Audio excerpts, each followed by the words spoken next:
Good evening, race fans. Welcome to Wisconsin for the Mrs. Goody's Goodies 150. I am your host, David Westergreen. Joining me, as always, will be David Huckleberry. And tonight we have no Gerald. Instead, it will be Zach Evans that will be joining me for the second road course race of the season. Zach, welcome back once again to watching these guys turn left and right at the very long and windy Road America Speedway. Take us through this long racetrack and tell us what these drivers are in for tonight.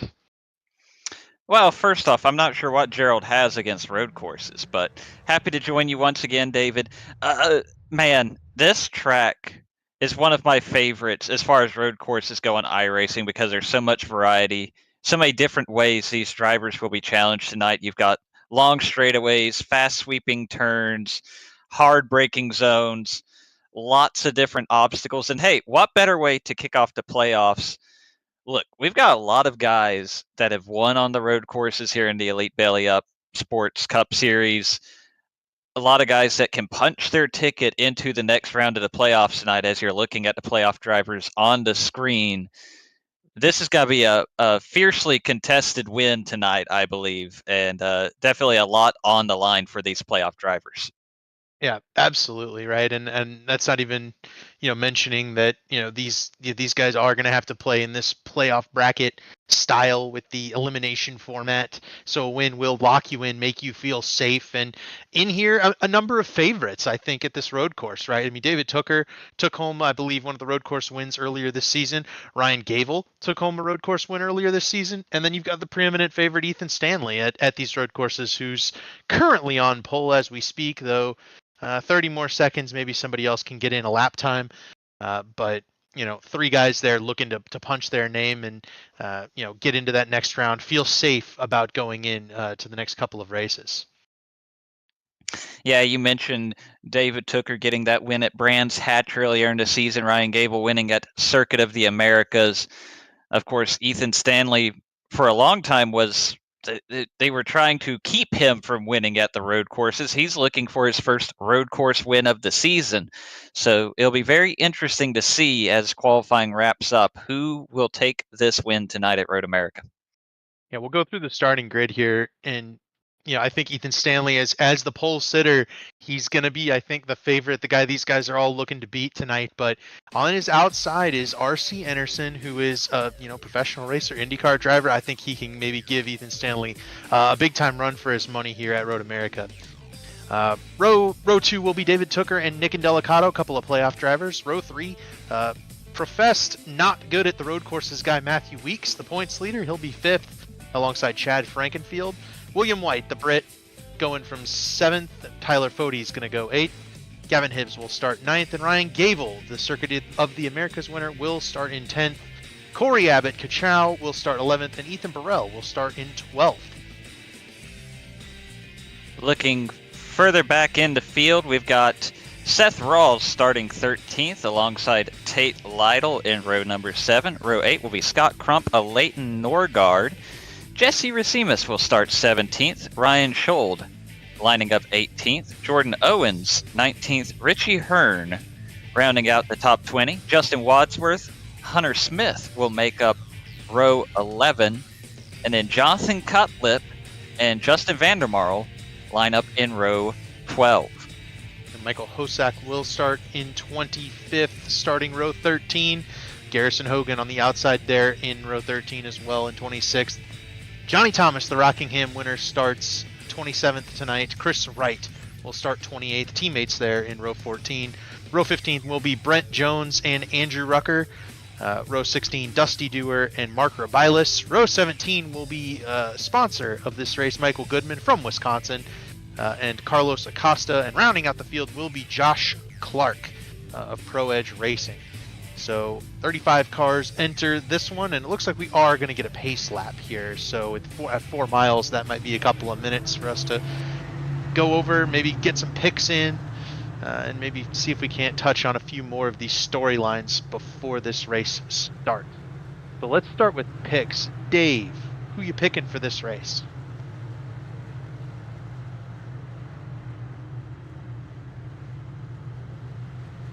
Yeah, I think that's a pretty solid pick, Zach. What about you?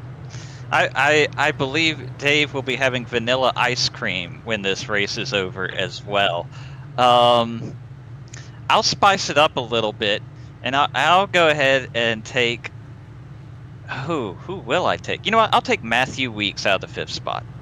I was thinking about doing that, right? Weeks always undercuts his ability at these road courses, and I felt like with a qualifying effort of P5, he might be on the charge, especially with the points lead, to try to get locked into the next round. I'll take the Brands Hatch winner. I'll take David Tooker, given that I can't take Ethan Stanley. I think he'd be my probably number one slot, but that Lake Norman Chevy should be pretty fast. I do want to mention that you kind of called it out earlier, Zach. Ethan Stanley has not won a single race this season, not to mention a single road course race. And we were talking about it in the chat. He blamed it on having Mark Martin cars. It feels like he's always running second. Wow, I am devastated to hear this news. I mean, wow. There are things worse than running second, obviously, but Stanley has done a lot of runner-up. I think he's got 10 runner-up finishes across 3 series in Elite so far this season. No wins. That's pretty impressive. I wish I could finish second running a Mark Martin scheme. You certainly have your fair share of Mark Martin schemes, and I think Stanley's is one of the better looking cars in the field. It's just he hasn't yet put it in victory lane. Maybe today is the day that we do finally see Ethan Stanley put that Mark Martin car in victory lane. Rolling back, I want to note, good start for Corey Abbott. Starting in 11th, not a chase driver, not a playoff driver. Did not get to run Circuit of the Americas as he lagged out before the race began. But Corey Abbott starting 11th, another good starting spot. I think Corey Abbott can definitely contend for a top 10 today. That's one interesting thing about the road courses. It gets some different names up front. Another guy we might want to keep an eye on tonight, William White, starting 7th. He'll be easy to spot in the crowd with the British flag adorning his entry. But, it'll be interesting to see how he fares in that Toyota this evening. And of course, we've talked about the playoffs, this being the first race of the playoffs. A couple of visual indicators for those watching tonight. The cars themselves have the white playoff banners, and I believe a couple other places, like the spoiler, I'm pretty sure are white on those cars as well to indicate those are the playoff competitors. And then when our scoring pylon is on the screen, you will see them highlighted in orange. Obviously, it's not up right now before we get underway, but when you see it here in a few moments, it will be on the pylon. I don't it will be. Understand the message we are getting here. Yeah. Wow, there you go. There you go. Well, that is not bar great. Is off. We'll get ready to get started in the Mrs. Goodies 150. We'll touch back on that announcement on the suspension after the start of this race. Green flag is out. Ethan Stanley with a great jump to start this one. Lap 1 of 37 underway. I think we've lost a couple of cars there in the back, but indeed the field rolls down into turn number 1. Ethan Stanley out front. R.C. Enerson second. Nick Andela. A little bit of lockup there for Matthew Weeks, but so far so good. Does lose that 5th spot to Chad Frankenfield on the start of this race. Tyler Fody takes over 7th from William White on the start of the race. And I'm seeing Marker Bilas with no front bumper. There may have been an incident there on the playoffs that we did not catch on our cameras. Ethan Burrell just overcooked that left-hand turn. Yeah, but he's gonna make it. Oh, that's before he even. Goody in his home race. Home race for Goody. He and Mark Bilas with a bad start as the incident before the race begins. And there's several battles going on. Racine is side by side with Schuld. Also, William White, Gavin Hibbs were side by side. Corey Abbott, Scott Crump are side by side. Definitely no shortage of action on this opening lap. There you see the field working its way through the carousel. 99, Mark Revilis issued a tally for that contact coming to the green flag. Sure is, yeah. That's a tough break. Obviously, it hasn't even started yet. Teammates battling side by side, and I believe this is the S's coming up to Canada Corner. I think I know that much about Road America. This is indeed Canada Corner, right there you here. Go. Turn number 12 is Canada Corner at Road America. And they go up the hill here, left hand, turn 13. And then the final corner right here, turn 14, right-hander to bring you back onto this long pitch straight, up the hill, and then back down the hill into turn number 1. Yeah, that gigantic uphill front straightaway. You pick up a lot of speed going up there too. I will say I haven't run a ton of races at Road America. That is one of my favorite features of this racetrack is that big hill going up to the front, the start-finish line. That's a very cool, unique feature of this racetrack. So we're following along with Tyler Fody right here. So far, everyone has singled out. Not a lot of incidents have taken place. First battle on the racetrack is as Leighton Norgard falls back behind Hunter Smith. There might have been something here with Jesse Racimus. That car looks like it might have been off track. Yeah, definitely was kicking up some dust there as it was cresting the hill down towards turn number 3. We are looking at... Yeah, there was Leighton spun Jesse out. We're looking at RC. RC went off the track. Lost second to Indelicato.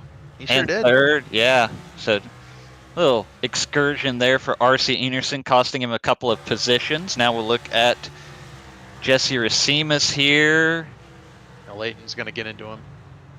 Yep, just tags him in the rear going into turn 1. Jesse does a good job of gathering it back up. And hey, how about that Jesse Racimus as well, as we take a look at an incident for Corey Abbott, who bounced it off the fence. Overcooked it on that left-hand turn. I think it's turn 5, I want to say. That is turn 6. And let me tell you, it looks like a simple 90-degree corner on the track map, but so easy. Or actually, that might have been turn 8. Hold on a second. I think it's 6. I think you're right. It's either 5 or 6. Oh, no, Rucker. No, that's 8. Oh, well, we're looking at a different wreck. I'm sorry. That is Andrew Rucker. It's hard for us to tell. The cameras are not super available to these wrecks. Dave's keeping us honest with all the highlights. Sonny D going around on exit there. As Carlos Acosta would say, a little too much beans on corner exit. To the point, both turn 6 and turn 8, more so turn 8, honestly. It's so easy to just get a little greedy and try to get a little bit deeper into the braking zone, and then you end up locking up, and that's exactly what we saw there, as now we are looking at, let's see, this is Tate Lytle and Ryan Schold. And Hunter Smith. Yep, that is Hunter Smith. A couple of the Warriors for Peace cars lined up nose to tail as we start lap 3 for these guys. Up front. We certainly should. Let's hit it on coming to lap 3 here. While we had him on the screen just a minute ago, I did want to point out, I want to throw a shout to Jesse Racimus, who won Daytona last week to get into the playoffs. He did change his paint scheme, right? He ran the monster scheme all year. We were kind of talking about it all season long. He seemed to have no luck at all. He was just inside the top 25 and was able to win at Daytona with that big push from Ethan Burrell. I thought that was an awesome moment for Jesse Racimus, and now he gets to participate in these playoffs. It's an uphill battle for him, considering that was his first top 5 and top 10 of the season, but he's certainly got an opportunity, and maybe it cashes in. Maybe it might not be this week, where the road courses tend to be very chalk as opposed to who is contending, but Jesse can certainly get going here in the next couple of weeks and make a run at the next round.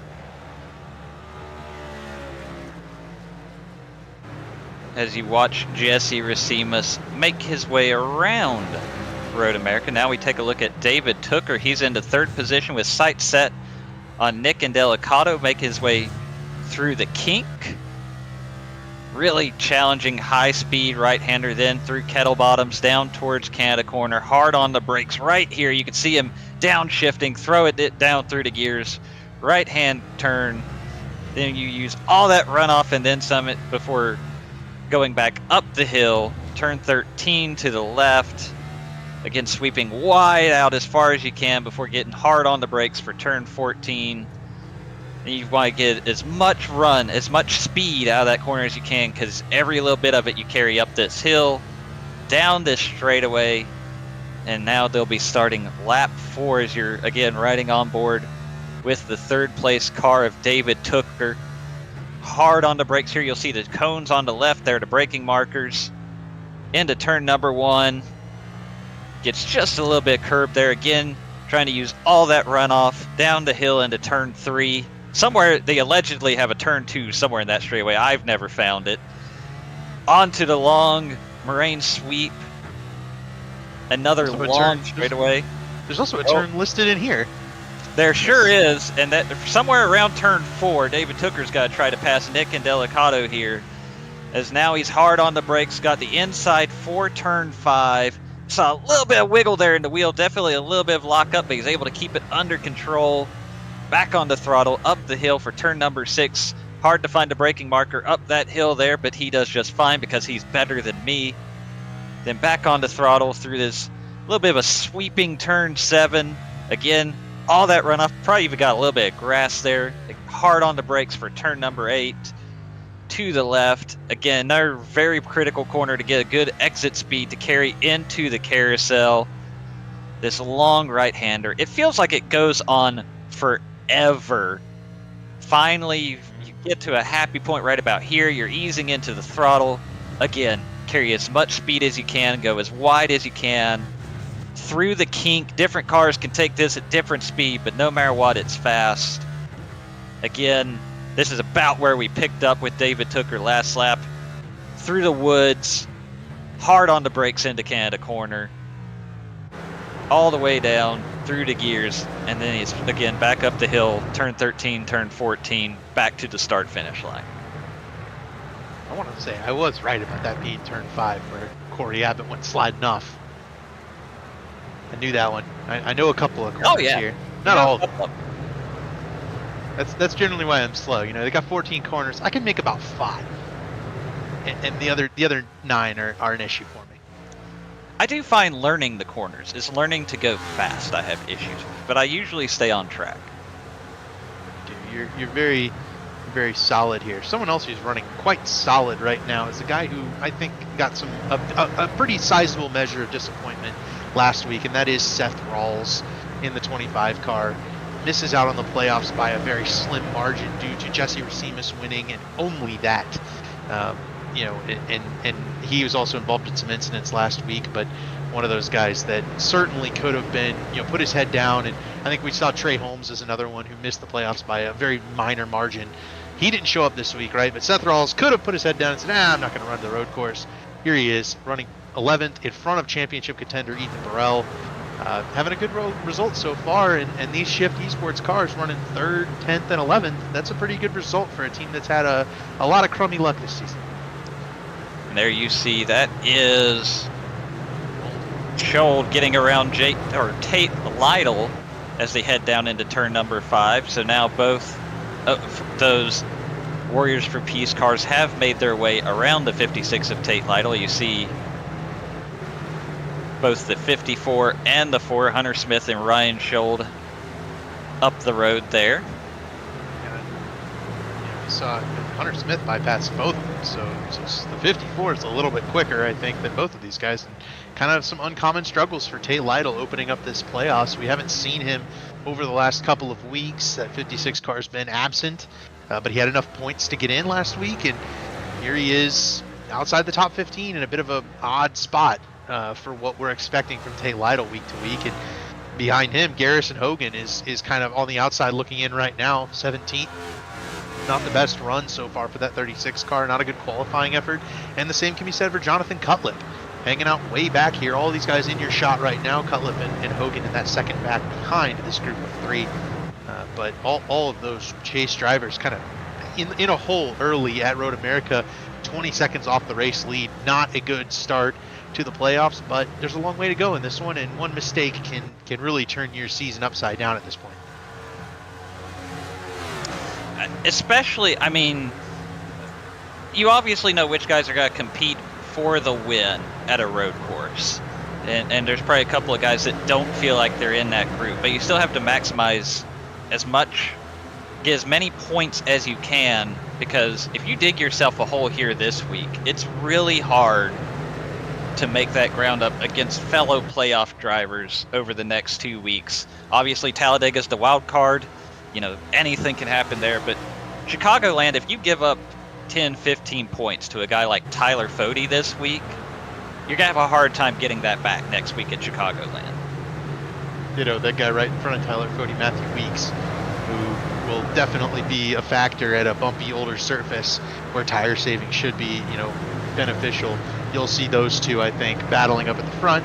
This week, they're battling for a top 10 spot, 7th and 8th. Very solid night, but they might not be race-winning contenders at this road course, quite like their team cars there that are running 1-2. Here we look at, I believe that is Chris Wright. Is indeed. He has had quite the season. Has Chris Wright. Was maybe the most aggressive car last week and has been in a number of incidents this season. I haven't looked at the incident point totals, but I would hedge bet that Chris Wright's pretty high up there, and we've seen a lot of those not be his own doing either. It's been a tough season for the 9, and Josh Clark just went off track right in front of him. Yeah, Josh Clark. He had made up some ground, obviously did not log a lap in qualifying, started 35th, had worked his way up to 25th, but now lost that spot after going off track there in turn 8. Yeah, this is Johnny. Johnny's going to tell you he's not a road course expert. Back here in 27th, this group of cars is hoping to survive tonight, hoping some of those guys in front make some big mistakes and throw their cars off the racetrack.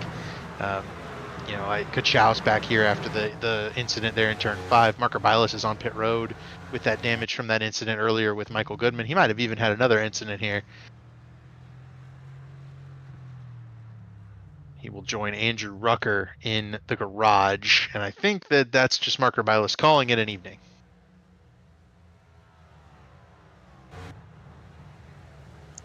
So we will probably not see any more of Mark Rebilis on the Mark Rebilis replay machine tonight.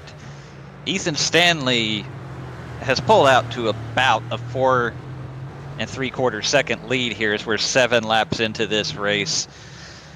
One thing, David, it has to be noted with these road course races, we'll see what the theme is tonight, but it's been difficult to really do anything different strategy-wise as far as tires with this next-gen car. We haven't seen the tire fall off the same way we do in, say, the Grand National Series on Monday night or the Truck Series on Sunday night.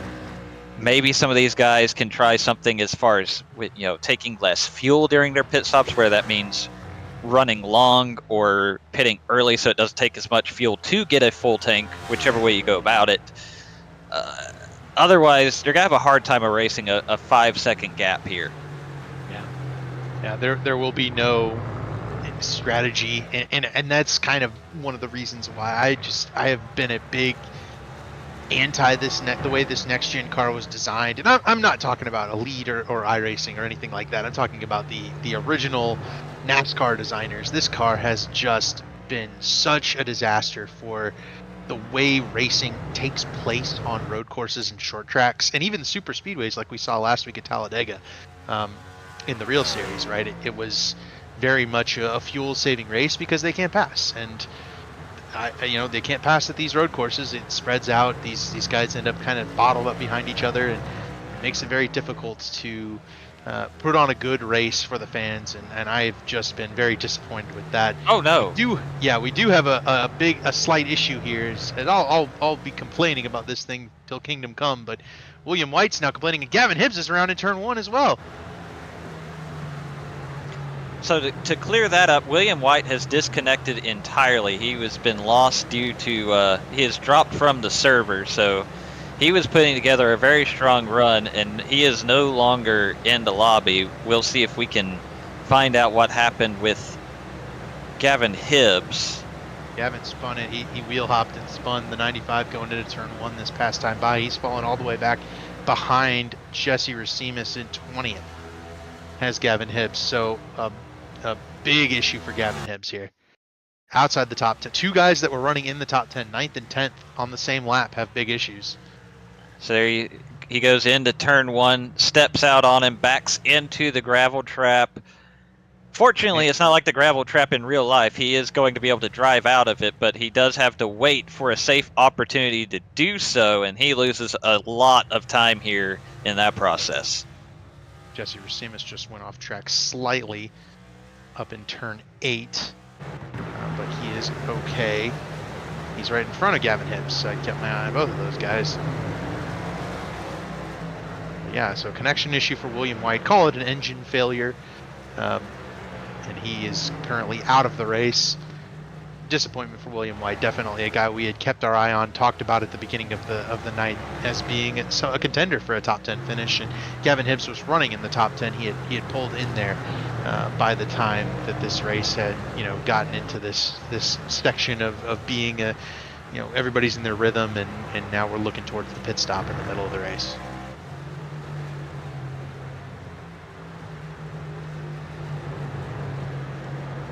Yeah, that's a tough break for William White. I mean, like he said, guaranteed is strong for sure, but he started in the top 10, stayed in the top 10. As long as he kept it on the tarmac, it was looking very likely that a top 10 was in the cards for William White, and unfortunately, the connective powers that be have decided that would not be the case this evening.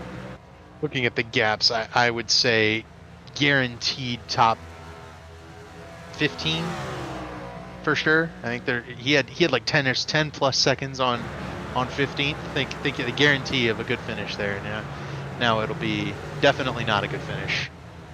As we do check in on the battle for third, RC Anderson and Nick Delicato. And Delicato a playoff driver, Anderson not. And Ethan Burrell bypasses Seth Rawls. That is the battle for 9th now. It was the battle for 11th, but the two top 10 guys had that issue, and that sends both Rawls and Burrell into the playoff picture. Is Rawls in the playoffs? I could have sworn he wasn't. We've got an orange banner there, but I believe that there is no white. He is not in the playoffs. He is not in the playoffs. I made a big point of it earlier, and I see him as orange on the side of the pylon there. Ethan Burrell's off the track in front of Rawls, and Burrell loses the spot he just gained. Tough break for Ethan Burrell. He'll have to work his way back around that 25 car. Sorry, I was just looking. A little bit of contact, no harm, no foul, but a little bit of contact between Garrison Hogan and Justin Wadsworth in turn 8, but they carry on. I thought that was going to be worse than it was.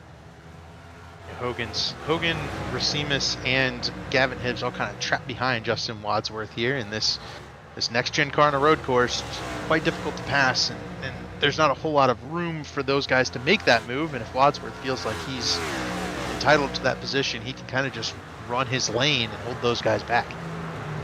And you can see Garrison Hogan trying to make up that ground there, just a little bit of lock up into Canada corner.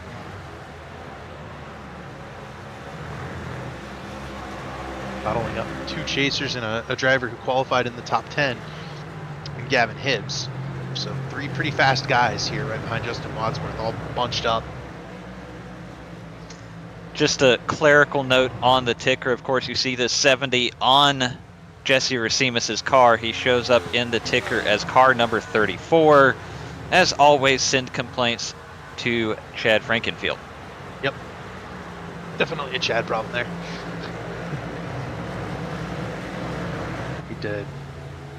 Brand new scheme, though. I definitely like this one as well. I appreciated the monster scheme all season, but maybe this one's got some better fortune. A battle once again for 9th. Ethan Burrell might have it, and Scott Crump certainly looking to jump into the top 10 from a playoff spot there in that 90 car. Crump has put in a lot of time into this race. I know he's put in a bunch of practice time, but he is just not comfortable, I think, with the way this car drives, and he's been a little frustrated with the lack of pace compared to teammate Ethan Stanley. Well, in Scott's defense, that's a tough yardstick to measure yourself against, Ethan Stanley at a road course, right? And Scott probably isn't one of the guys we think about as being one of the ringers, so to speak. not that he's necessarily bad at the road course, but he's not a guy we usually see in contention for the win at these places. So I get it. On one hand, he's a very competitive driver. That's why he performs as well as he does here in Elite. But I don't think he can hang his head with being just outside the top 10 and possibly working his way into the top 10 on a night like tonight. It's definitely a good spot for him to be in moving forward into playoffs, because as long as he can keep his get a good finish tonight, keep your nose clean at Chicagoland, it puts you in a good spot at Talladega. And man, if he can get through this round, he's got, I mean, for one thing, there's a good chance he wins Richmond and punches his ticket to Kansas right there. But he's no slouch at Vegas or Nashville Super Speedway either. Yeah, the playoff set up really, really well for Scott if he can get there, and that's just the mark of a really competitive driver. And Scott Crump's a guy who holds himself in high regard. He puts himself, very high standards on himself to compete. He's definitely disappointed that he hasn't, won more this season, and with that, he's trying his best, and like you said, Zach, you and I would be very happy with the way he's driving that car right now. But he's the type of guy who's never satisfied unless he's holding the trophy at the end of the night. And it's funny how that is with that goes for honestly most of the guys, especially with those orange numbers right in this playoff. Yes, it's a hobby for most of these guys. Yes, it's just a game. It's just for fun. But what's you hit that power button and you metaphorically strap in and you block out all the outside noise, all you can think about is winning, passing the car in front of you, whatever it takes. And it can get really competitive. It can get really tense sometimes, but that's why these guys are in the positions they're in. Right. Some housekeeping on issues. Garrison Hogan has fallen behind both Jesse Racines and Gavin Hibbs. That battle continues, all behind Justin Wadsworth for that 17th position. And it looked like just as we were cutting to him, he may have been doing a little bit of lawn care there on the exit of turn 8, but keeps it. Oh, he almost got a little bit too much out of the carousel there as well, but again, pointed in the right direction still. So thinking back on a couple of my races here, that carousel corner exit is one of the more treacherous places on this racetrack. I don't recall exactly, but I know I completely bended in one corner. I'm pretty sure that was the corner. Very, very easy to overstep the gas pedal on corner exit of that carousel. So here's the blessing and the curse, really, at Road America in any car, but especially this next-gen car, right? So if you're running somewhere like this, somewhere in that 15th to 25th range, the guys ahead of you that are, turning anywhere from a few tenths to even a second and a half faster than you over this 4-mile track. You're giving up something somewhere, and it's so tempting to go try to find it. But at the same time, the margins are so thin with all the elevation changes and the lack of runoff. You step over even just a little bit, you're in the grass. Trying to find that extra little bit, as there we do see, is that Racines that has gone off? I believe it was. Yeah, it yes. was. Back there with Pellet now.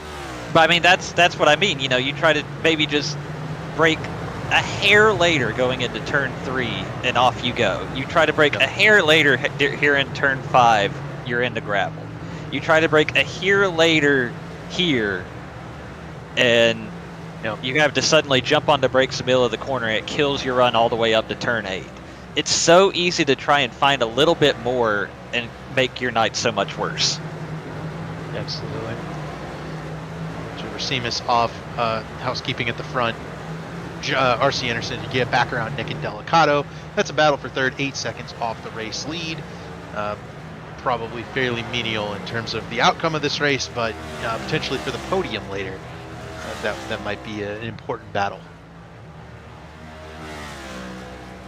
Should we try to pay some bills here? This race has gotten into a bit of a lull. Everybody's a little bit spread out. before pit stops hit might be a good time to get those sponsor reads in. Racing isn't easy, but experiencing it is. iRacing puts you in the driver's seat with the industry's leading sim racing game. Drive on laser scan replicas of the greatest racing circuits from around the world. Go head-to-head against other drivers chosen by skill-based matchmaking to ensure competitive racing at every level. Compete across all your favorite series. In officially licensed cars, engineered to deliver the most accurate driving experience possible.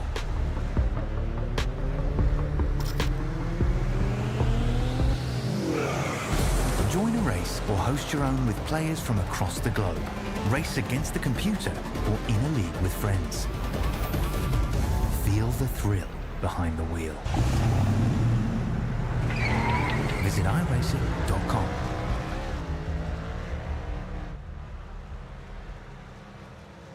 The NASCAR Cup Series returns to Worldwide Technology Raceway on June 1st and 2nd, 2024.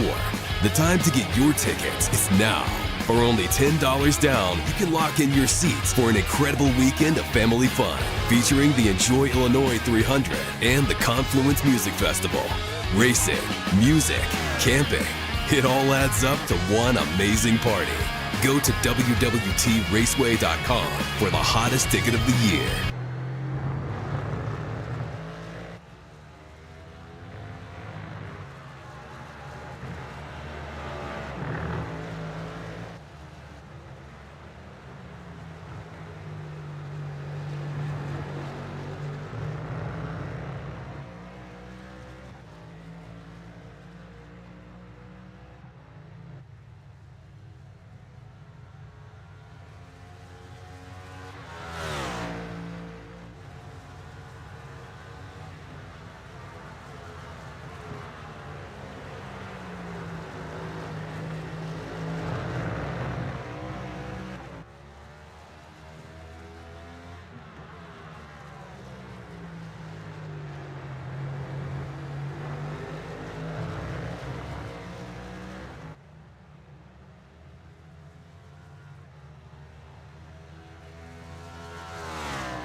Yeah.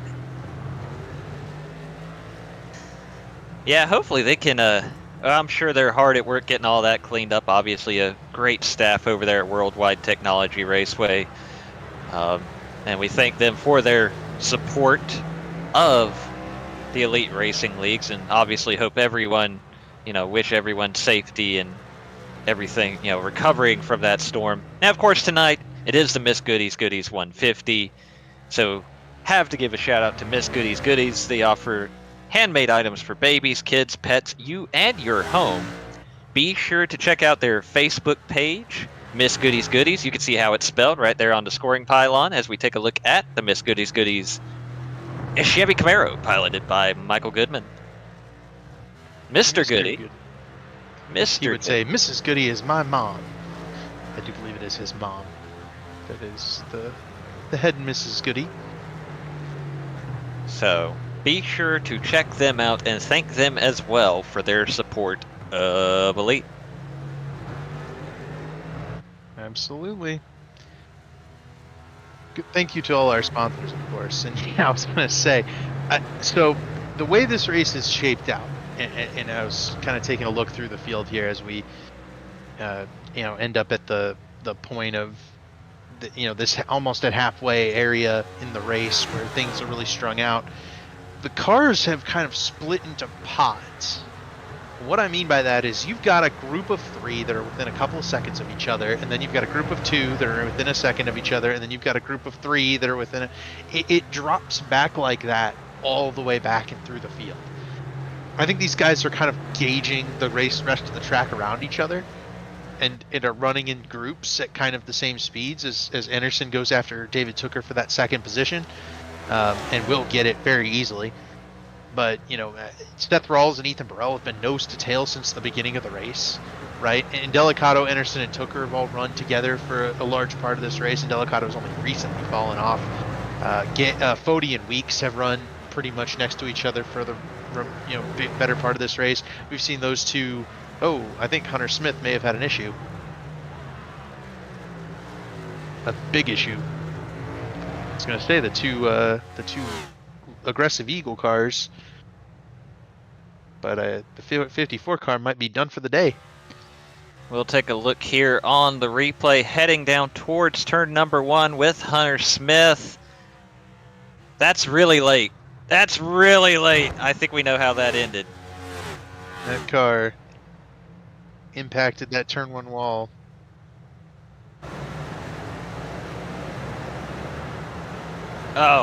So he knew. Okay. He may have alt F4'd there to avoid catastrophic. That would have been big. That would have been a massive incident, and I feel safe saying for some reason or another he missed the braking point there going into turn 1, and he was carrying a high rate of speed when he left the racetrack. Yep. So Hunter Smith down and out.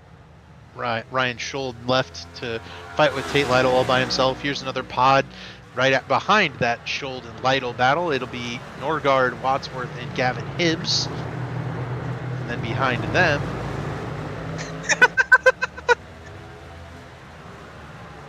I didn't want to say that, but that's exactly what it looked like from my perspective. Hunter Smith, a guy who races a lot of different vehicles here on iRacing.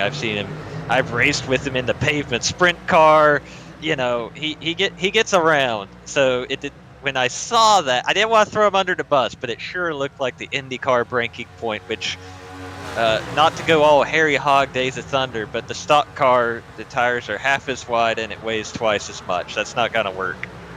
I don't think the tires are half as wide anymore because they widened out the base of the tires. But that's fair. That's fair. Still tracks. Definitely still tracks. Behind them, it's Garrison Hogan, Jesse Rosimus, Jonathan Cutlip, and Richie Hearn to round up the top 20 in their own little pod of 4 cars or so. And then a little bit further back, it's Jordan Owens, Corey Abbott, about 10 seconds off of that group. And again, another pod of 2. And then way behind those guys is Justin Vandermarl. And then bringing up the rear will be Josh Clark, Michael Hosak, Brent Jones, and then Johnny Thomas. Oh, and then Carlos Acosta. I got to mention Carlos, producer extraordinaire. He is on the lead lap still, and he is in the race. He's kept the car on the racetrack, to my knowledge. Also carrying some Miss Goody's Goodies sponsorship on that RK Motorsports 02 this evening. He sure is. Chris writes further back. Chris has definitely had an excursion off the racetrack so far, but Chris will tell you, road course racing, not his strong suit. But that's all the pods. There's about 6 or 7 of them total. Everybody's chasing that blue and silver car that you just saw on your screen. Goody. Oh, Goody hopped off the... I've done that many a time. Rather go off the track to avoid wrecking into the leaders than risk even getting close to them. I have actually... I forget. I want to Carlos say... just did it. Uh-oh. Oh, pitted? Okay. No, he went off the track to get out of the way. Gotcha. I was going to say I made the mistake one time of trying to give too much space to the leaders in a race here going into the kink one time, and I did not survive to tell the tale. There's Carlos going to the beach. That is, yep, that is well off track. Not quite Hunter Smith off track, but it is off track. Yes. And we saw that light blue, the light blue and silver car flash by. That was Ethan Stanley. He has started to put the back of the field a lap down. He's 9 seconds up on our hang on to it, Ryan. Look at that, the glow in the brakes on the 0-1. The Hux machine for Ryan Gable. He's fast.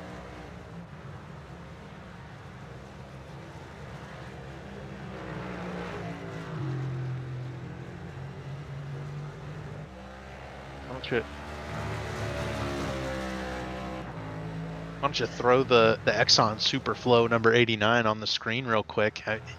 While we're talking about Brent Jones's paint scheme, I mean, he's a great paint scheme guy. He's done my schemes in the past as well. And this one looks very nice. Got the red flowing to the black. It's a beautiful car. I'm telling you, we all across Elite, we've got some really talented artists. Obviously, a lot of them, you see their logos adorned on these cars, whether it be, JD or Brent's work or whatever the case may be. There's really just some really awesome looking race cars in this series and across all of the Elite series. It's really impressive to see each season. It's sometimes all week to week. I mean, Brent, I swear he almost shows up with a different look every week. He just loves being able to paint these machines, and it's always fun to see what guys bring out on Wednesday nights. Absolutely.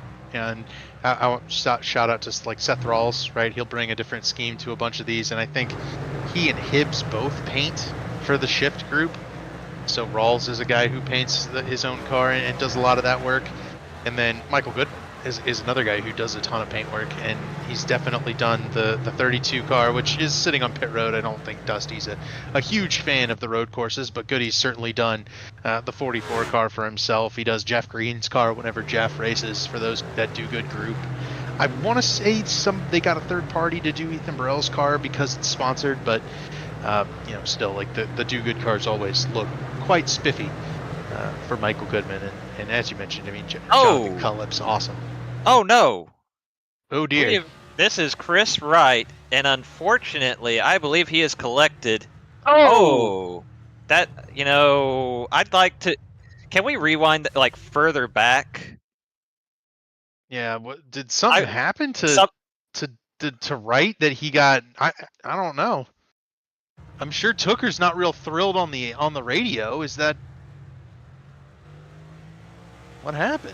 Chris was off the track, which, that's pretty standard, and then David passes him on the left, which is I don't wonder if his tires had dirt on them, and then I don't understand.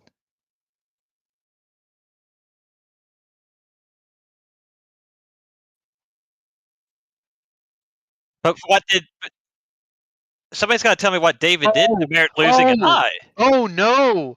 It's for last week. David Tooker's the one who wrecked Chris Wright. Out of the race lead. Oh, that might be further penalty besides the tally. It should be. Yeah. And I'm gonna try really hard not to get myself in trouble here, but Chris Wright obviously broadcasts some here. Never shy about his sharing of his opinions when he's in the booth. That's fine. I'm not gonna be shy in saying what he just did there should not happen. Period. No matter the circumstances. Yeah.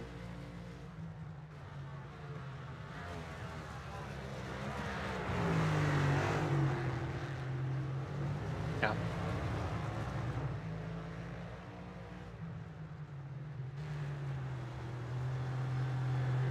And Chris has had a miserable season. I do think some of that is frustration boiling to kind of a breaking point with, we've talked about it, right? The unluckiness combined with, his issues so far this year has resulted and culminated in that. But overall, yeah, I mean, you can't still lose your head that much to take a championship contender out of one of the playoff races.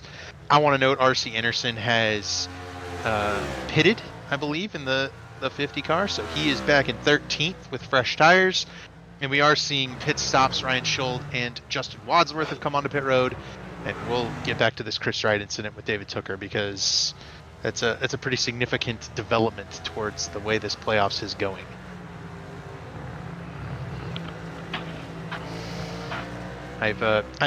In talking with, and Chris messaged me and asked if he wants an interview, which maybe we should give him one, but maybe not. I don't know. Up to you guys.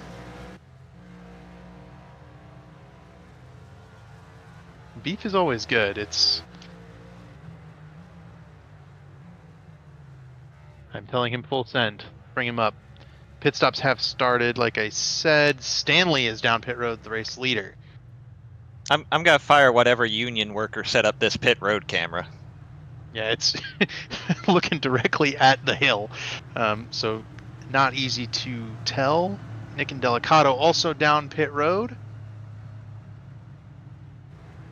Chris said he is good, not heated, which I don't think so. He's probably quite calm at this point.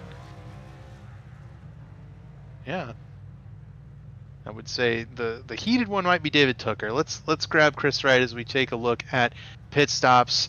Chris, we saw a little bit of a incident there with David Tooker. Is that coming off a payback from Daytona last week?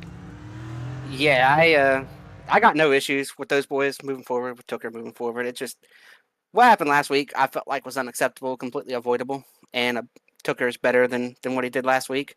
And he has every right to be upset this week, but, I mean, maybe those are things he should think about the week before the playoffs, going into a road course where I'm already not going to have any shot to win the thing, and, I'm out of the playoffs because of his move last week, so it is what it is. I accept whatever penalties come my way. It was a struggle tonight for us. We weren't very good, and, I mean, I guess karma, man, it comes back and bites you right in the ass. All right. You got any questions for him there? No, I think that pretty much covers it. Yeah, that's quite it. So with that, Chris, any shout outs before we send you off tonight?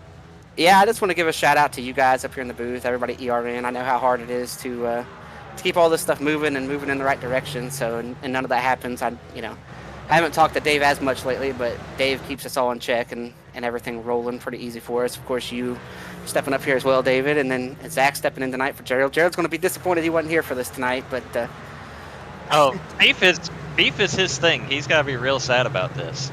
yeah, I don't think I'll be at the race next week. I don't know, but like I said, I accept whatever penalties come my way. So just shout out to all you guys and Mark for being the admin tonight. I could tell that Mark was not wanting to really talk about that situation in the race, and then Chad for the league he puts on, and everybody back at Chairgate and everybody at the team. Johnny, good luck to Johnny. Hopefully Johnny can make a solid go of it tonight. I know he's struggling right now, so hopefully he can survive. Maybe top 20, top 25 if he catches the yellow, and keep that Manscaped machine advancing in the playoffs into Chicago next week. Alrighty, well that's Chris Wright's side of the story. Thanks, Chris. Have a good night.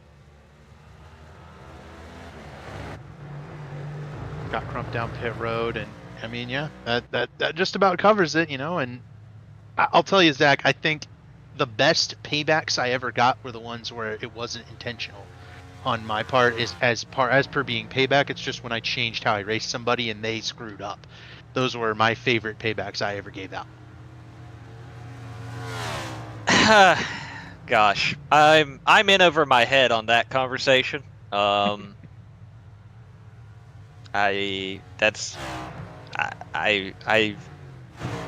don't know that I've ever truly paid someone back on iRacing, if I'm honest.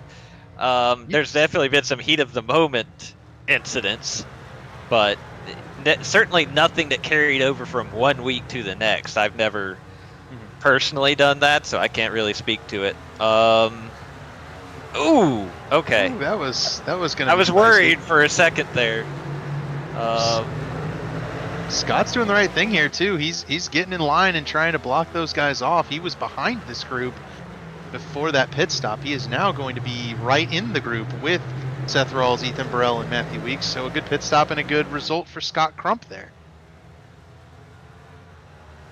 Yeah, he's continued to make up some ground here. I see we have David Tooker in the waiting room. The other side of the story. I think. No, 100%. I would like to hear both sides for sure. Absolutely. So let's bring in David Tooker and let's get the other side of the story. So David, take us through, I guess, back to last week, because we talked to Chris after that race. We did not talk to you. What did you feel about Daytona, and then obviously with the kind of payback coming in tonight? With Daytona, that was just an honest mistake. I felt the move to maintain the lead in that race was to go down and side draft at that particular moment, stall the line, and just keep the momentum rolling on the top. And kind of just eliminate them from possibly clearing up off of 4, because they had a great run going through 3 and 4, him and Gavel. And I made a mistake. I simply went too far down, a little bit too quick. I totally meant to side draft, but not get that close to him and wipe out the whole field. Like, I felt horrible after that incident that happened, and I immediately apologized to him and everybody in the elite lobby that, you know, I'm too good of a driver to make that kind of mistake, and I made the mistake there, and I felt really bad about it. But you know, now I don't necessarily feel too bad. I still feel bad for everybody that was in that wreck, but except for him. That kind of just shows you the kind of driver he is and what he does when something doesn't go his way.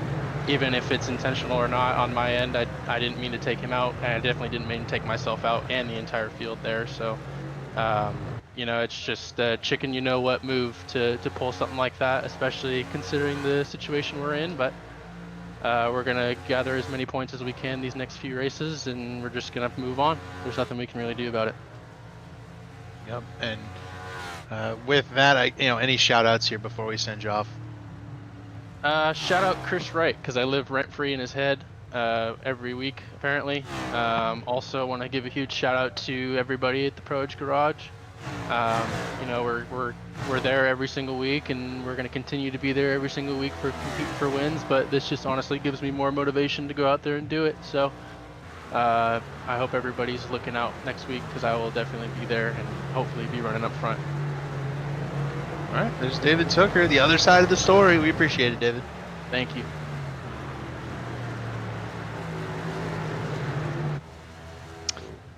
We did have another development. What happened to Scott Crump?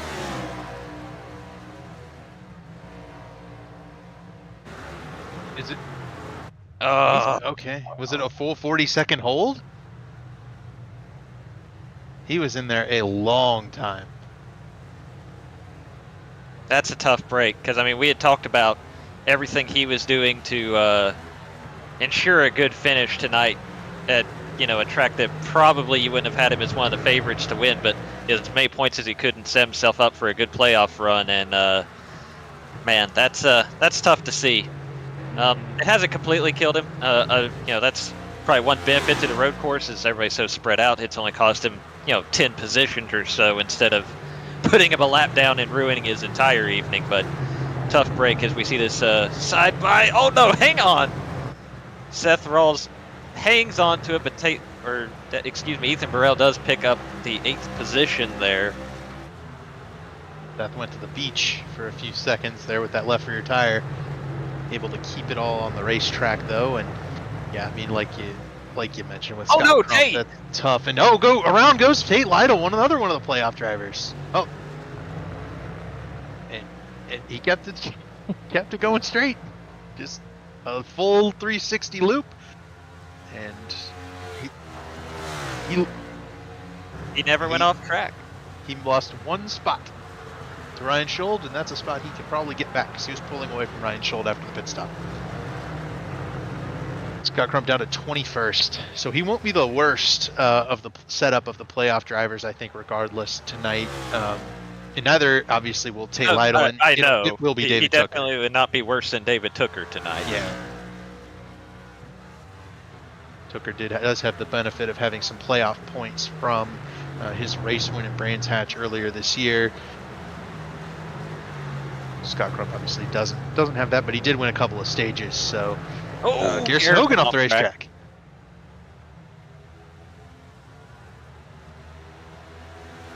So Garrison Hogan able to slot in behind. Is that Behind what? Racimus. Oh, I'm looking at the wrong car. Yep, that is indeed. I was looking at Racimus thinking he was Hogan. They are both now white, red, and black race cars. That's very popular. Yeah, you can't do that. All that bad luck.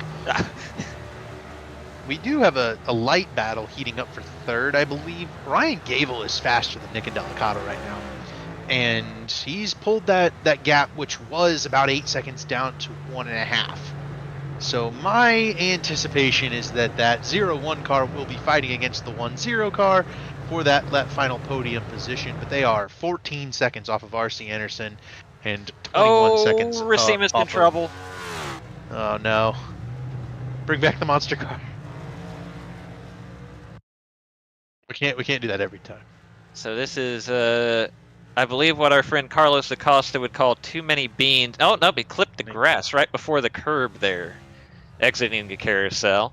I think we've seen the 70 car into the four-wheel slide a couple of times tonight. That he has not been fully stable all night. That car has either gone off track and run afoul of the dirt or some other problem a couple of times. I mean, that's the big difference between, the last race I called with you, David, when we were at COTA. If you had that at COTA, you just grab a little bit of curb and you carry on about your business. If you go wide, you just run off into the parking lot and carry on about your business.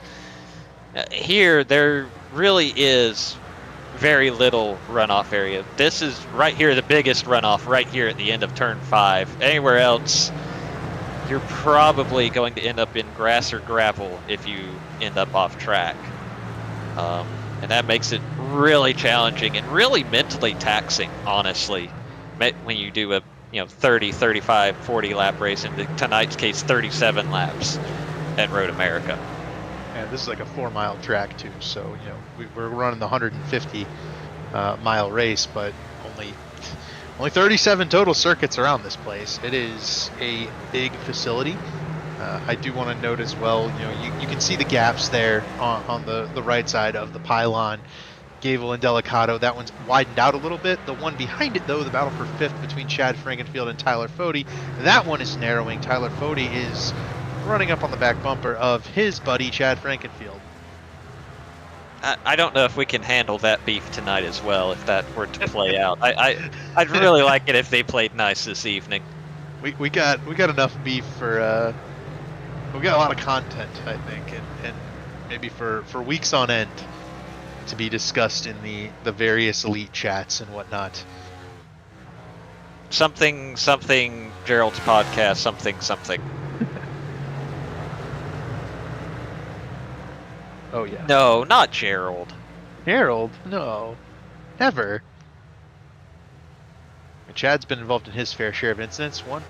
The main one with that car you were just showing right there, Ethan Burrell. He and Chad have had several run-ins this season. I don't think that's carried any Chris Wright level bad blood, but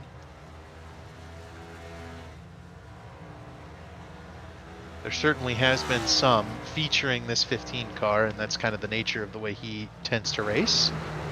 But he and Tyler Fody are 30 seconds off the race lead right here, and I presume their battle would be fairly calm. The easiest way to avoid beef is to do what Ethan Stanley's doing, which is just lead by 9 seconds.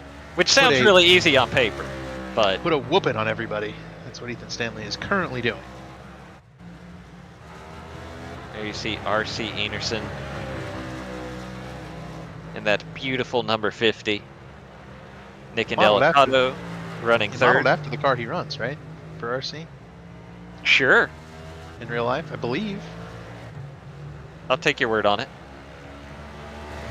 Oh, Ryan Gable running 4th in the Hux machine.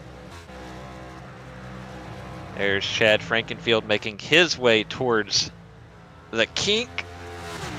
Tyler Fody behind him. Uh-oh. Oh, sorry. We're good. Ryan Scholl got a little squirrely, but he's good. Tyler Fody in 6th. Matthew Weeks in 7th. And right behind him, you see Ethan Burrell in that number 37 machine for Do Good. Seth Rawls in 9th. And then, it's about 10 seconds or so before you find this battle for 10th. Tate Lytle's into 56. Gavin Hibbs in the 95. Ryan Scholl in car number 4. Another pod, as it were, and then it's another 12, 13 seconds up the road to a Leighton Norgard running 13th. He's all by himself. He's one of the few cars back here that's all by his lonesome. Running 14th will be Justin Wadsworth. At number 6, we've seen him featured in a number of battles tonight, but he's kept that 6 car fairly clean. 15th is Garrison Hogan, playoff driver. and has had his fair share of excursions tonight. 16th there, Jonathan Cutlip, another playoff driver, and I don't know that Jonathan's been quiet tonight. Back in 16th, he has taken advantage of a few of the incidents we have seen. There's Jesse Racimus. We have chronicled his excursions quite thoroughly tonight. Richie Hearn running 18th. The other 70 car. Yep. There's Kachow. Corey had a wild lap, 1 or 2 tonight, set him back fairly significantly. He's been able to rebound into the top 20 with the incidents of some guys in front of him, and to round up that top 20 there is Jordan Owens in the 16 car. Then we'll go back to some of these battles, but Scott Crump is 21st, Justin Vandermarl is 22nd. Those are the remaining cars on the lead lap. Ethan Stanley running back up on him here as there's another... Oh, Goody! Not at the Miss Goody's Goody. Goody was trying to go find the brats. Understandable. Yeah, he's the brats and the beer. Here's Oh Jesse Racimus. no, we were talking about chronicling his evening. It's the same. He's had the same exact spin 3 times tonight. The 4-wheel slide that he just doesn't quite go all the way around from and recovers instantly.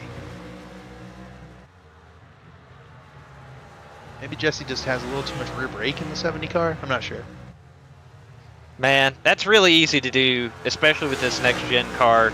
I mean, we were talking about, with Hunter Smith, how much longer the braking distances are in this car compared to, honestly, even other stock cars. Forget proper road course machines.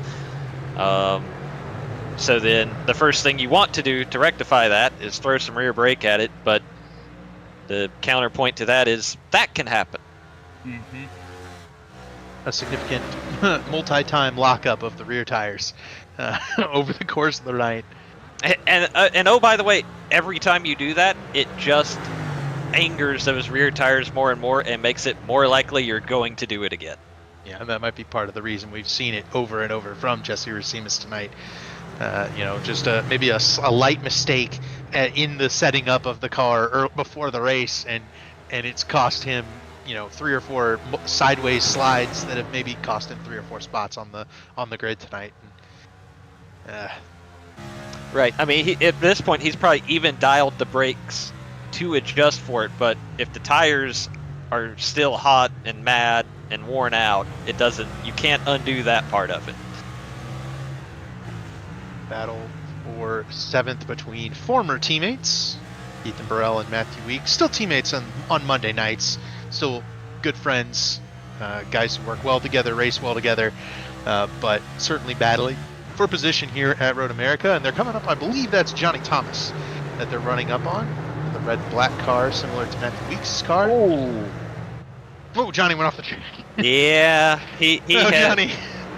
Exit stage right for Johnny Thomas. He's no longer a concern for these guys as that battle continues on. We'll take a look at the replay here, going down to turn number 8.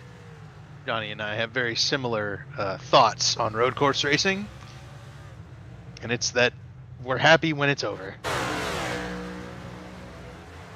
Watching this battle for 8 continue on as they make their way down to Canada Corner. A little bit of a lockup there from Matthew Weeks. Is that going to be exactly what Ethan Burrell needs here to pull alongside? No. Well, I think Burrell has the preferred line on this final turn 14. Yeah, he hung tough on the outside there in 13. So now, but can he get the run out of the corner? Is Matthew Weeks got to be able to use that outside line to his advantage? Still dead heat over the hill. And Seth Rawls giving the draft to the 37 car, trying to take that inside line for himself. Behind this group, Gavin Hibbs has gotten by Tate Lytle for that 10th position. Looks like this battle will be concluded with Ethan Burrell taking over that 7th spot. Definitely a hard-fought battle here with 10 laps to go. Again, a little bit of a late lock up there from Matthew Weeks into turn 3. Can Seth Rawls get a run here down into turn 5? I don't think so. He doesn't look like he's got to take a peek just yet. But what that does do is allow Ethan Burrell... Oh, I lied. He does take a peek, then he ducks back in line as they head down the hill. such a long straightaway there, easy to get a little bit of draft and try and poke out, but you also have to remember that there's a little bit of a turn down into that braking zone. Tate Lytle just missed that turn. Tate Lytle just missed turn 5. He's going to lose 2 spots. He had gotten back around Ryan Schold, and now he's back. Got to do all that again. We've seen some uncharacteristic mistakes from that 56 car today. He's just not quite been the solid, normal self. That's Tate Lytle, and that's kind of actually been his MO all year. He's had some run-ins, some uncharacteristic mistakes. A little bit surprising from the 3-time champ. Now 9 laps to go. We watch Matthew Weeks in 8th, Seth Rawls in 9th in that blue and white 25 car, making their way through Kettle Bottoms down towards Canada Corner. Again, Seth Rawls seems to have, honestly, it seems like he has a little bit more pace, but he's having a hard time finding a spot. He's got to try to copy Ethan Burrell here. He's got to get alongside here, hang around the outside of 13. Didn't do as good of a job as Ethan did, but he has to tuck in line there. Yeah, you can see there's the difference in Rawls's and Burrell's car control there on corner exit. Burrell, guy who is really, really strong and what I would say maybe one of the best at the car control aspect, able to hold strong on that outside lane. Rawls a little bit more wiggly there, and obviously could not hang quite as tough on the outside of Matthew Weeks. But even as the points leader, I'll tell you, Matthew Weeks, he'd be happy with either 8th or 9th tonight. He's very much a guy who does not consider these road courses his strong suit, yet usually runs pretty well here. Like, I thought your pick of Matthew Weeks was a pretty good pick, and he can certainly surprise himself and us. Obviously, this race hasn't quite gone according to his our plans, but still a good result for Matthew Weeks, and he'll be right within striking distance of the points lead once again next week. Definitely, good strong run tonight, solid run next week at Chicago. He'll be a good spot at Talladega to at least make that first cutoff. Like you say, 8th or 9th, the 1 point hopefully will not make a huge difference for someone like him, but obviously he's still going to try and fight to hang on to it here.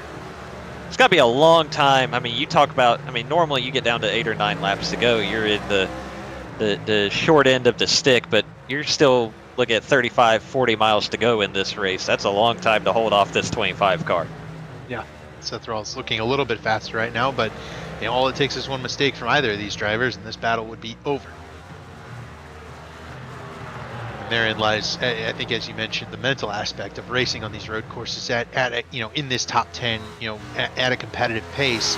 You really cannot afford to make any of those little mistakes we've seen from guys like Jesse Racines tonight or others, right? Where you put one wheel wrong just slightly, like Tate Lytle.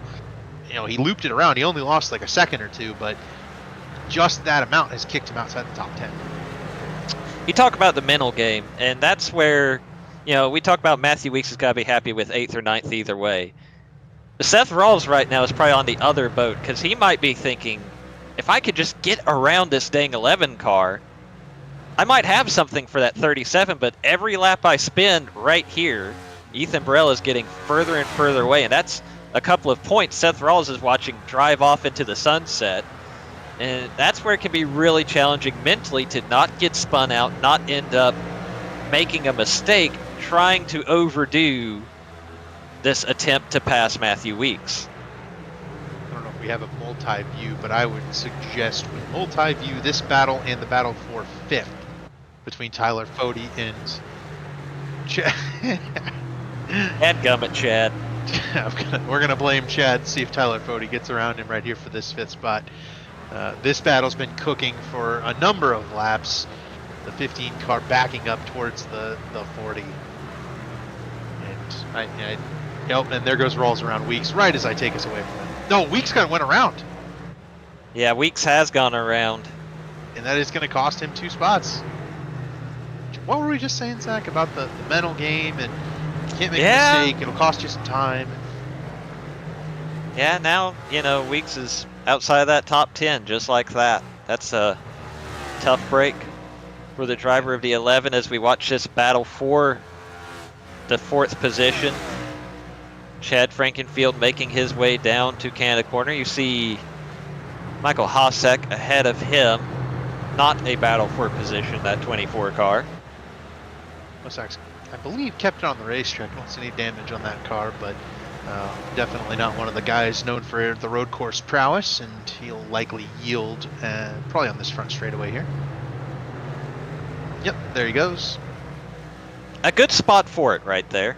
Yeah, that's probably the best place you can do it. Pull over on corner exit and just let him by, follow him up the big straightaway. Don't Hunter Smith it, don't run into him going into turn 1, but you can do it without losing any time, and see when Tyler Fode decides to make this move.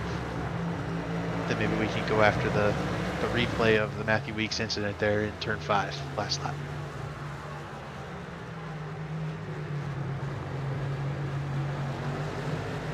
Gotcha.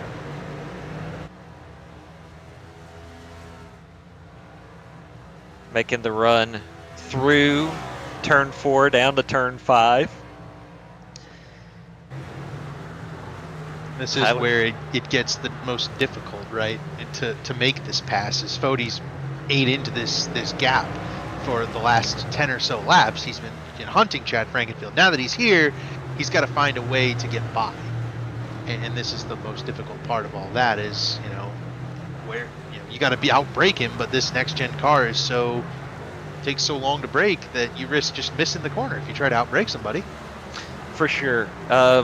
Which is that's funny, we say that because you kind of hear the opposite, I'll say, complaint with the real life next gen car that the brakes are too good.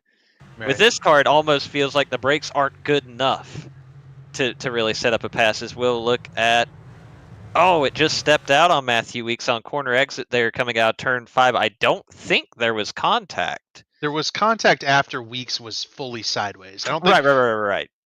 Yeah, Seth wasn't causing any of that contact, but once Weeks got on the binders to try to lock down that slide, there was a little bit of contact. Nothing Seth did wrong there, though. No, absolutely not. So tough break there for Matthew Weeks as we'll go back to the live action and that battle for 5th with 6 laps to go here. This is the closest battle I'm seeing on track. Hibbs and Schuld are close, but Hibbs and Lytle are side by side. Hibbs went off the track. And that's heading down towards Canada Corner. Lytle takes a peek, but that's not going to be on hand just yet. All that chaos of the 95 going off, the 56 going around, the 11 going off, that has opened the door for Ryan Schuld to be running 9th. Now we look back at 5th. Chad Frankenfield, Tyler Fode make their way around Michael Goodman, who is now 2 laps down in that 28th position. Up to turn 5. This is a good passing zone. Chad taking that defensive inside line, prevent Tyler Fode from outbraking him. Chad's going to fight tooth and nail for that 5th spot. You know he will, especially against Fode. Oh yeah, this is going to be a fight all the way to the finish for sure. Goody went to the beach behind him.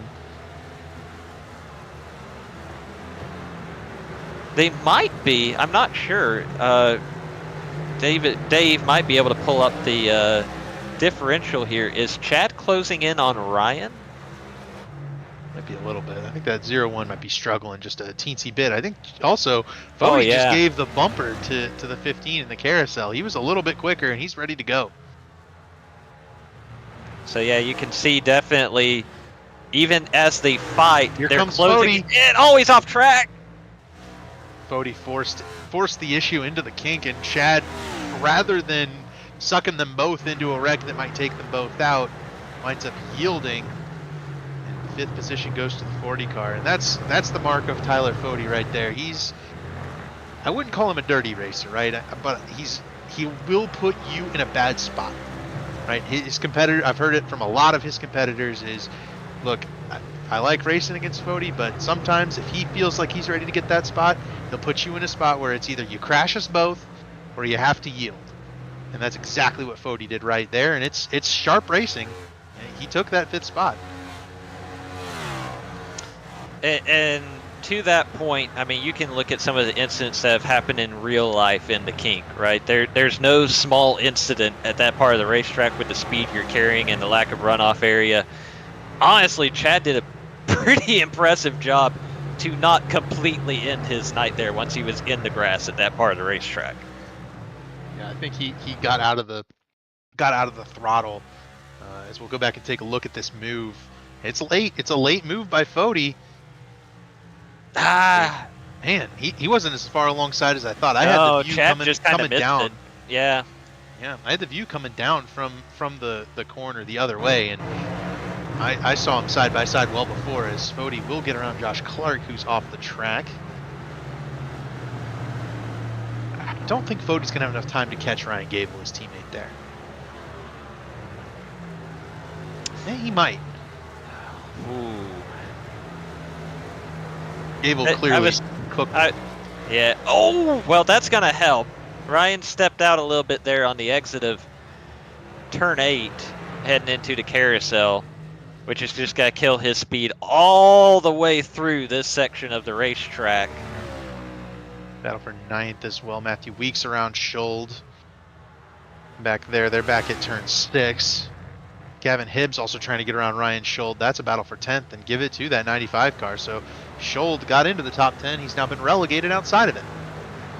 Now, how about Matthew Weeks getting back into the top 10 and up to that 9th spot after we saw his off track earlier?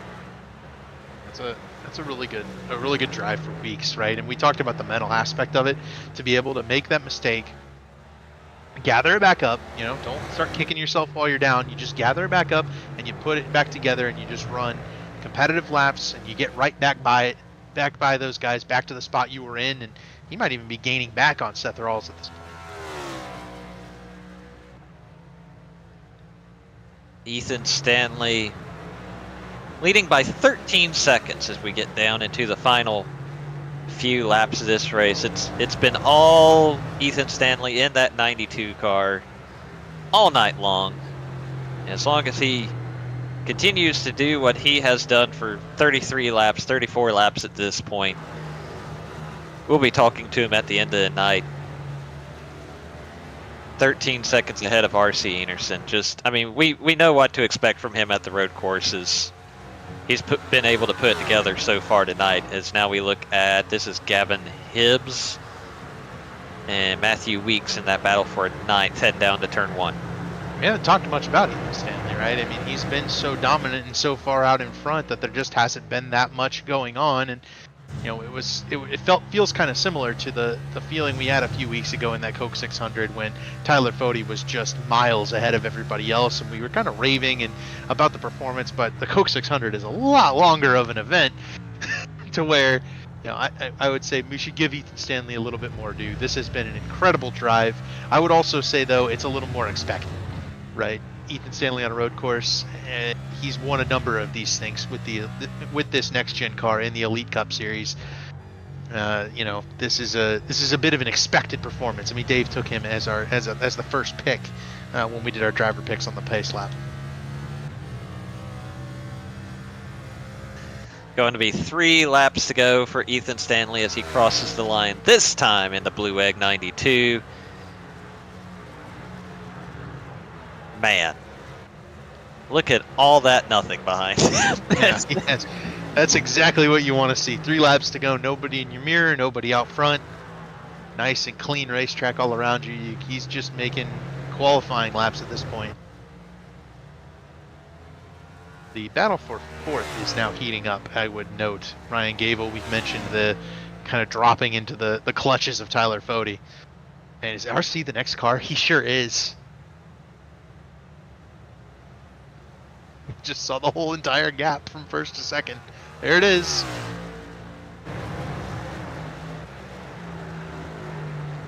What a run for Ethan Stanley. Oh no. Into Canada corner. Oh, the 4-wheel slide. Oh no, don't pull out. Okay. We survived. The spot to Tate Lytle. I think Tate Norgard's like 6 more seconds up the road, so I think he's okay there. to mention, battle for fourth. Bodie is in the grasp of Ryan Gable right here. Turn 5, up the hill to turn 6. Let's see if that 40 car can make a move on his teammate, and it might pull Chad Frankenfield through.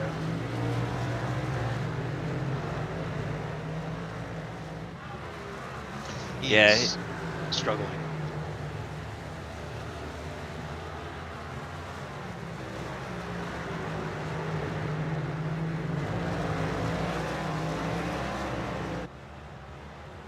Three playoff guys, 2 of whom have won a race this season. Chad Frankenfield, the lone winless among this group of 3.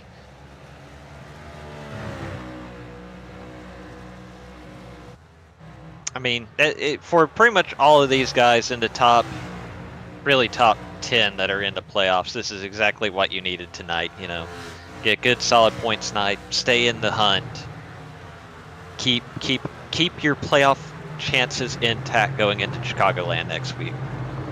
Yeah, the guys that have been infected the most are a couple of guys that expected this result, right? Johnny Thomas, he knows he'll probably have to win at Chicago or Dega to get in. Jesse Racimus, same deal. David Tooker's maybe the one that wasn't expecting to finish in this spot, but he'll certainly have to fight back. And you mentioned when they go into a 4-wheel slide, you get the tires hot and unhappy, and this 4 car's looking unhappy now. Yeah, another issue there. That was down into turn 8. That does cost now, that spot. let's see here. That is okay. So they were working around. I believe that was Brent Jones, or yeah, okay, Brent Jones. It's in the chaos. Hibbs was able to get by Matthew Weeks. That is for 9th. And they are definitely catching Seth Rawls. So the battle for 8th not over. The battle for 4th not over.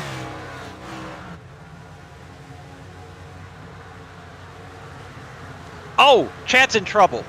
Uh-oh. No, Chad has... Did he just... It I looked think like Chad might have missed the braking zone here. It seemed to snap into the wall. Yep, he's on the brakes, out of control, noses into the wall going into turn 5. He had a 20-second lead on Ethan Burrell, by the way. Ethan is just now entering the corner Chad's pulling out of on our replay.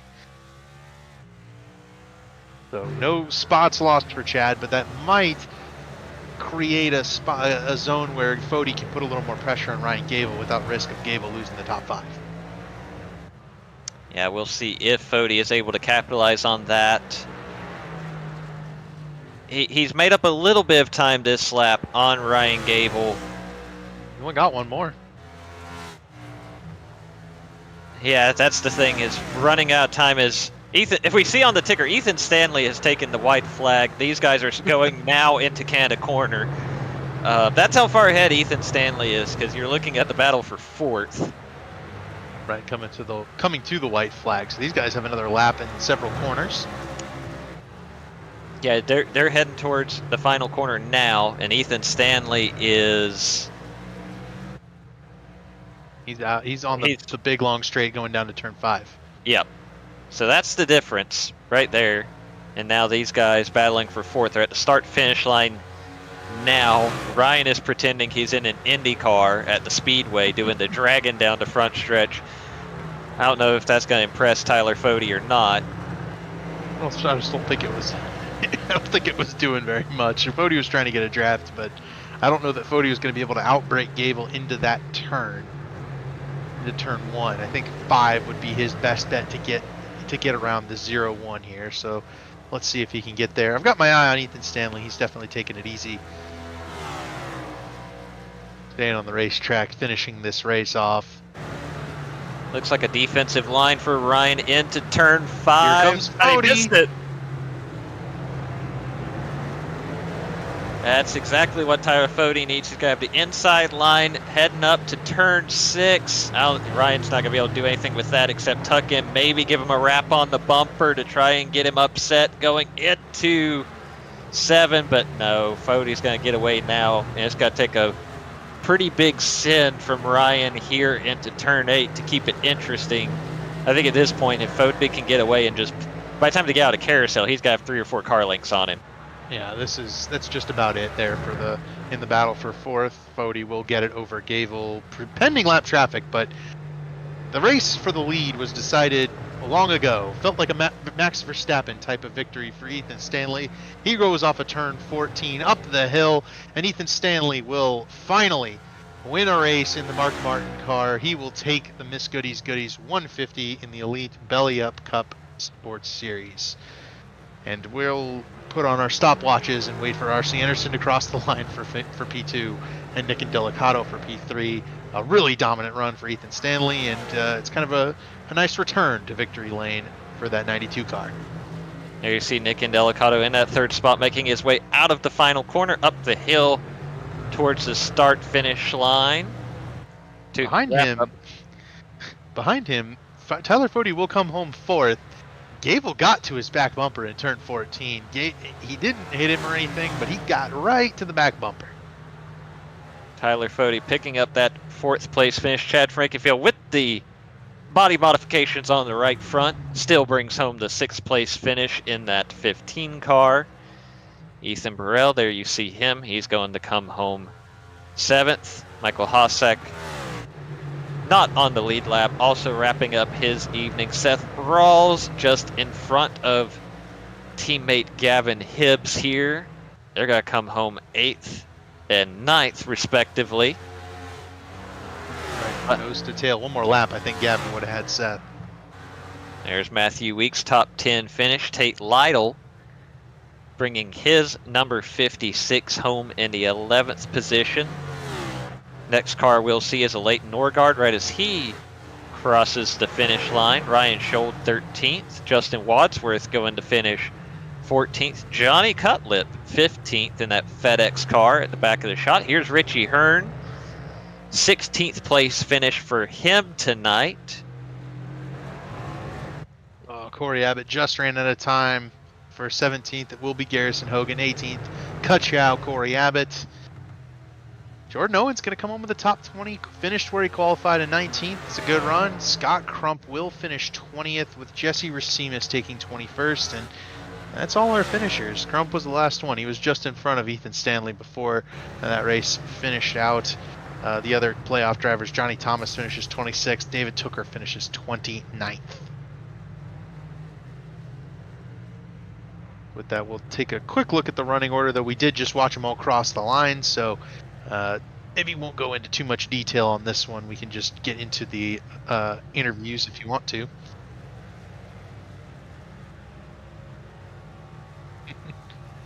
Exactly. So let's go ahead and talk to third place finisher Nick and Delicato. What do you say, Zach? I'm all for it. We can alternate questions if you want. Okay. Nick and Delicato, it's David in the booth. You got us? Yes, sir. Nick, looked like a pretty calm race from your end. I don't even see you doing much battling at all today. How was it? Just a nice Wednesday night drive for you out there? You know what? It was almost at points just entertaining talking to other people in our call. No, it was a good race though overall. Just no battles. I mean, I think I got close to Tooker there and kind of let him by and do his own thing, and then I got close to RC after he made a mistake and let him go. So I was kind of just, my main goal coming into the race was no major mistakes, and made a lot of little ones, which ended up in that 30-second gap I had. Other than that, I mean, yeah, clean race, P3. I'll take this any day. It's been a pretty good week for the shift outfit. We saw the 1-2 on Sunday night. 3 guys in the top 9 here tonight at Road America. Has to be a pretty good feeling for the team coming out of the evening. Yeah, no, it's awesome. Getting a triple top 10 there. I mean, an elite on a road course is nice, and everybody's doing an awesome job, and I think we're having more fun with it, and just the results are coming with it. So, shout out to those guys. They make everything more enjoyable, and we got a little practice in this week, which helped for sure. Nick, going forward, you're in the playoffs. This P3 definitely helps you, especially with Talladega looming this round. But what's your plan next week for Chicagoland, given that you're going to be, plenty of points to the good on the cut line? Yeah, just honestly try to have a clean race. Chicagoland, I think, is going to be more chaotic than people expect, but Last year I had a really good start to the playoffs and then wrecked myself at Talladega, which knocked me out of the first round. So just got to keep it clean, and going into Dega, I got to be smart. Last time I tried leading and then just turned myself. So I'm super excited. I've been saying it a lot.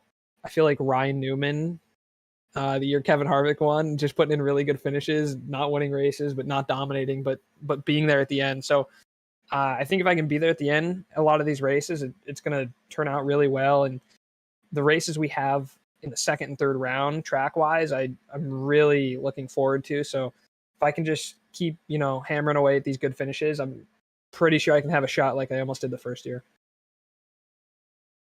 Before we let you go, Nick, who do you have to thank on this podium finish tonight? Yeah, no, honestly, 3Y TV came on this car this year, and we've done a great job. I think I have a solid top 10 streak going. I think I finished 11 last week, which killed it. But 3Y TV, they've been an awesome help. Seth Rawls, who's on our team, Shift Esports, makes all these great paint schemes for us. So if you need an iRacing paint scheme, go check him out. And if you want to, also go check out U2 on YouTube. It's my personal channel. Stream my POV every week. So if you ever want to see the in-car one of these things, feel free to go check it out. Alrighty, well, thanks, Nick. Congratulations on the P3, and hopefully we'll talk to you next week. Yes, sir. Appreciate you boys for streaming. Have a good one.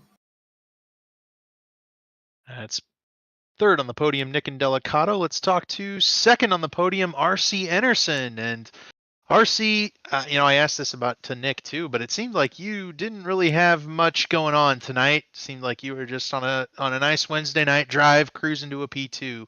Was it about that calm from your cockpit? Yes and no. I just found out Ethan didn't take tires on the pit stop. I did. I think taking tires was the right move because the first couple laps out of the pits, I think I chopped off almost 2 seconds of the lead. And then I did the classic dummy move, and I looked at my fuel and I thought I was right on the number to make it. I was like, oh crap, I'm gonna have to save some. Only to find out 4 laps later that I was actually a lap over. So I was actually good. So the saving fuel, and then I ended up in the gravel because of the saving fuel before the brake zone. So it screws you all up. But so I wish I would have just pushed the whole way. I think I would have been there in the end because even he said he was a little worried that I was chopping so much the first couple laps on the second stint. So I wish I just would have done that. I think it would have been a lot easier. Once I realized he was about 12 seconds out, 10 laps to go or 12 laps to go, I just kind of cruised to the finish. Just tried not to go off track and clock laps. He was too far out for me, but no, overall a good night. I think a little bit more practice would have helped. I started to figure things out in the race versus qualifying, so it's just a normal Wednesday. RC, obviously once you got kind of in that zone, like you were talking about, where you did want to overdo it trying to run down Ethan from so far back, but you were also pretty comfortably ahead of the rest of the pack. It was a different story. But in that first half, you're this guy that is not in the playoffs this season, but surrounded by guys in the championship battle. Does that play into your mindset at all in those early laps, trying to not, you've still got a race to run, you still want to win this thing, but you have to be mindful of those guys too. Yeah, you come into the playoffs, if you're not in it, you kind of race with a little more respect than you'd normally race during the regular season. Or if I was in the playoffs, I'd obviously race a lot harder. You try to help your teammates out, don't race them too hard, but definitely racing other people a little harder. But it's same thing with Stanley. Even though I'm on his bumper, I don't want to just dive bomb in because he's got everything to lose, and I don't want to be that guy. So I just run the clean race and make sure I keep my nose clean, and I did, even though there's some excursions through the grass during that race. I had to make up a lot of time, but overall it was a good night. So I'll take it, and we can move on next Wednesday. All right, RC, you coming back next Wednesday? I guess that would be my first question, and then second would be any shout outs for us before we send you off tonight. I should be back next Wednesday. I'll be here. I'm gonna try to be here Monday night too. Sometimes the Xfinity and the Truck Series schedules don't line up with mine very well, but the Wednesday nights seem to be always free. So I guess that's the important one. But of course, Lucas Oil School of Racing. They're on every single one of my cars. Pro Edge Racing. They're awesome. I love those guys. We push each other pretty hard, and we seem to come out pretty well. I mean, there's a lot of times we're 1, 2, 3, 4 in a race at points, so it's a good group to be around. And then you guys up here in the booth, you guys do an awesome job. It's cool to come back and like rewatch some of these races and see everything from the outside perspective. And then Chad, who runs the leagues, Chad does an awesome job. It's hard to keep, what is it, like 80 drivers in total between all the leagues, maybe more. I mean, it's hard to keep everybody happy, but he does a great job to give us a place to come run at night. So, yep, that's it. All right, sounds good. Thank you, RC, and have a good night. Congrats on P2. Yep, thanks a lot, guys. Now I'll hand this one over to Zach to lead off with race winner Ethan Stanley. So Zach, take it away. Ethan, I know this one has to feel good. You've been looking for that win all season. We talked about how dominant you were on the road courses last season, but we're looking for that elusive victory this year. And what better time than in the playoffs? It has to be such a huge relief. What are kind of the emotions picking up this win this week? Just a little bit of relief. I mean, I barely missed out Monday. I just didn't quite have it. And yeah, it just feels good to get out there and just log laps, kind of know I have the gap on people and just be able to bring it home. Ethan, take me through the rest of the season before this. I think you told me what it was 10 runner-up finishes over all the series you were running before you won while running a Mark Martin paint scheme. So how good is it to finally get that thing in the Didn't have to throw in that part. Didn't have to throw that part. Yeah, I mean, I think I counted it wrong. It was 9. But yeah, 9 runner-up finishes in Elite this season. Just haven't had that little bit to get the win. So pretty happy about that. Yeah, just good race overall. Well, it's like I told David, I'd love to finish second in Mark Martin paint scheme, but that's neither here nor there. Obviously, I mean, picking up this win is huge for getting into the next round. But after that, how do you feel about the rest of the playoffs and being able to really just focus on accumulating playoff points these next couple of weeks, but then moving forward into the last few races fighting for a championship? Yeah, I mean, that next round, Vegas, Nashville, Richmond, I feel like I should be pretty decent at all those.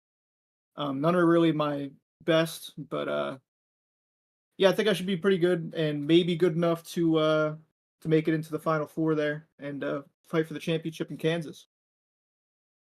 Awesome. Well, Ethan, any shout outs here on your first win of the season finally?